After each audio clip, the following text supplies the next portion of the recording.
This is the SMT workshop. It's mainly used for SMT and wave soldering of PCB board through automation and reliability testing to ensure all manufactured products safe and reliable. This is the automatic flip plate. This is shoulder paste printing. Here is the SMT. This is the reflow. Then the AOI detection machine is behind. This is the IPQC detector. This is the assembly automation test. So this is high temperature agent detection.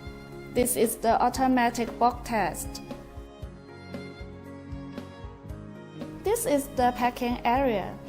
At the same time, Cascade also matches professional MPI and product review team. MPI team can ensure that new products quickly, efficiently, high quality to achieve mass production. Product review team can find product design and material problems as soon as possible to avoid the occurrence of batch problems after production.